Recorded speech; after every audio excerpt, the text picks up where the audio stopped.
We're live. Let's see if I can adjust this again. I have to do that every single time. It's really annoying. All right. Well, hey everyone. Thanks for joining me. We'll have some live viewers here in just a little bit, but I like to greet those of you who are not live as well, because these videos do go on after I'm done streaming. We're going to be reading 5 Weeks in a Balloon by Jules Verne again. Hello. We're on chapter 9. And it's another 3-page chapter, so not very long. This little introduction, or whatever you want to call it, to the chapter says, they double the Cape, the forecastle, a course of cosmography by Professor Joe, concerning the method of guiding balloons, how to seek out atmospheric currents, and Eureka. And I think I'm going to just go ahead and get right on into it again, because I do have a lot of reading I need to get done before the end of the day, which is only 2 hours away. So, let's go ahead and get started with Chapter 9. The Resolute plunged rapidly toward the Cape of Good Hope, the weather continuing fine, although the sea ran heavier. On the 30th of March, 27 days after the departure from London, the Table Mountain loomed up on the horizon. Cape City, lying at the foot of an amphitheater of hills, could be distinguished through the ship's glasses, and soon the Resolute cast anchor in the port. But the captain touched there only to replenish his coal bunkers, and that was but a day's job. On the morrow, he steered away to the southward, so as to double the southernmost point of Africa, and enter the Mozambique Channel.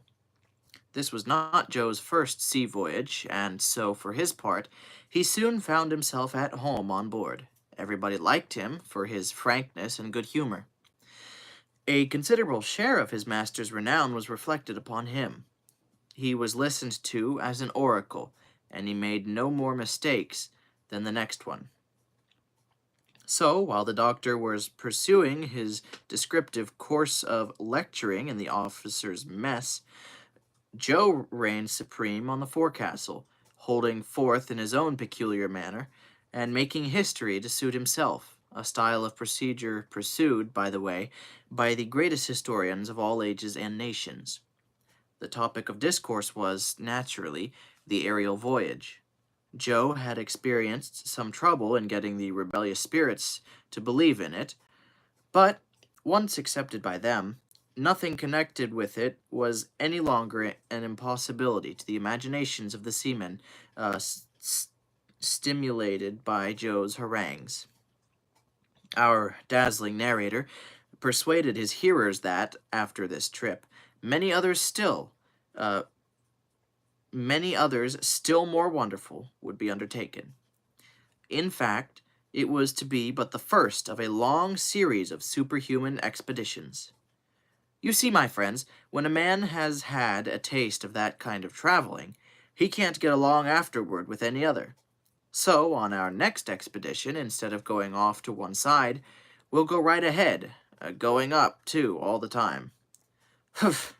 Then you'll go to the moon, said one of the crowd, with a stare of amazement. To the moon, exclaimed Joe. To the moon? Pooh, that's too common. Everybody might go to the moon that way. Besides, there's no water there, and you have to carry such a lot of it along with you. Then you'll have to take air along in bottles so as to breathe. Aye, that's all right. But can a man get a drop of the real stuff there? Said a sailor who liked his toddy. Not a drop, was Joe's answer. No, old fellow, not in the moon. But we're going to skip round among those little twinklers up there, the stars, and the splendid planets that my old man so often talks about. For instance, we'll commence with Saturn. That one with the ring? Asked the boatswain. Yes, the wedding ring. Only no one knows what's become of his wife." "What? Will you go so high up as that?" said one of the ship's boys, gaping with wonder. "Why, your master must be old Nick himself." "Oh, no, he's too good for that." "But after Saturn, what then?" was the next inquiry of his impatient audience. "After Saturn? Well, we'll visit Jupiter. A funny place that is, too, where the days are only 9 hours and a half long. A good thing for the lazy fellows. And the years, would you believe it, last 12 of ours, which is fine for folks who have only 6 months to live. They get off a little longer by that. Yeah, see, this was written back in the 1800s, so you can tell they don't quite know everything about the planets yet. He's saying that they'll go to Saturn after Jupiter, but actually Jupiter's much closer. And also that the days on, the days on Jupiter are like 9.5 hours long, which isn't too far off. I think they're like 10 hours. But yeah, back then they didn't quite know, or at least he didn't know. I don't know. Maybe they did know back then, but he didn't know anyway. Pretty sure they didn't quite know back then.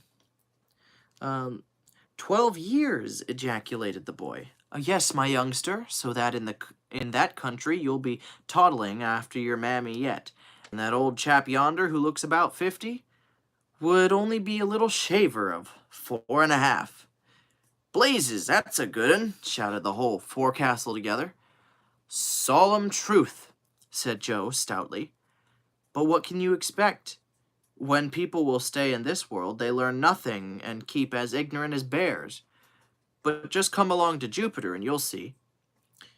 But they have to look out up there, for he's got satellites that are not just the easiest things to pass. All the men laughed, but they more than half believed him. Then he went on to talk about Neptune, where seafaring men get a jovial reception, and Mars, where the military get the best of the sidewalk, to such extent that folks can hardly stand it. Finally, he drew them a heavenly picture of the delights of Venus. And when we get back from that expedition, said the indefatigable narrator, they'll decorate us with the Southern Cross that shines up there in the Creator's buttonhole. Aye, and you'd have well earned it, said the sailors. Thus passed the long evenings on the forecastle in merry chat, and during the same time the doctor went on with his instructive discourses. One day the conversation turned upon the means of directing balloons, and the doctor was asked his opinion about it. I don't think, said he, that we shall succeed in finding out a system of directing them. I am familiar with all the plans attempted and proposed, and not one has succeeded. Not one is practicable. You may readily understand that I have occupied my mind with this subject, which was necessarily so interesting to me, but I have not been able to solve the problem with the appliances now known to mechanical science. We would have to discover a motive power of extraordinary force, and almost impossible lightness of machinery. And even then, we could not resist atmospheric currents of any considerable strength. Until now, the effort has been rather to direct the car than the balloon, and that has been one great error. Still, there are many points of resemblance between a balloon and a ship which is directed at will. Not at all, retorted the doctor. There is little or no similarity between the two cases. Air is infinitely less dense than water, in which the ship is only half submerged, while the whole bulk of a balloon is plunged in the atmosphere and remains motionless with reference to the element that surrounds it. You think, then, that aerostatic science has said its last word? Not at all, not at all. But we must look for another point in the case, and if we cannot manage to guide our balloon, we must at least try to keep it in favorable aerial currents. in proportion as we ascend, the latter become much more uniform and flow more constantly in one direction. They are no longer disturbed by the mountains and valleys that traverse the surface of the globe, and these, you know, are the chief cause of the variations of the wind and the inequality of their force. Therefore, these zones having been once determined, the balloon will merely have to be placed in the currents best adapted to its destination. But then, continued Captain Bennet, in order to reach them, you must keep constantly ascending or descending. That is the real difficulty, Doctor. And why, my dear Captain? Let us understand one another. It would be a difficulty and an obstacle only for long journeys and not for short aerial excursions. And why so, if you please? Because you can ascend only by throwing out ballast, and you can descend only after letting off gas. And by these processes, your ballast and your gas are soon exhausted. My dear sir, that's the whole question. Excuse me. There is the only difficulty that science need now seek to overcome. The problem is not how to guide the balloon, but how to take it up and down without expending the gas, which is its strength, its lifeblood, its soul, if I may use the expression. You are right, my dear doctor, but this problem is not yet solved. This means has not yet been discovered. I beg your pardon, it has been discovered. By whom? By me. By you.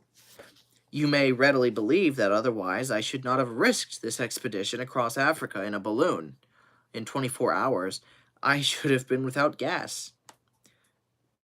But you said nothing about that in England? No, I did not want to have myself overhauled in public. I saw no use in that. I made my preparatory experiments in secret, and was satisfied. I have no occasion, then, to learn anything more from them. Well, Doctor, would it be proper to ask what is your secret? Here it is, gentlemen, the simplest thing in the world. The attention of his auditory was now directed to the doctor in the utmost degree as he quietly proceeded with his explanation. And that is the end of chapter 9. This person says, "Hi, this is Nora. Hello." I keep forgetting this thing has its own bookmark. I keep looking around for a bookmark, and, well, here it is. All right. Well, that's going to be the end of this live stream. So thanks for sticking around to the end. And I'm not sure if I'll do a live stream tomorrow. I might. I know I definitely decided that I'm not doing live streams on Sundays, but Saturdays I'm not 100% sure. I might do a live stream one day, might not another, so I really don't know. I guess check back in tomorrow around 10 p.m. And if I'm not streaming, then that probably just means I'm not streaming on a Saturday that week. So, but anyway, I hope to catch y'all with the next chapter, whenever that may be. Until then, y'all have a good night. God bless.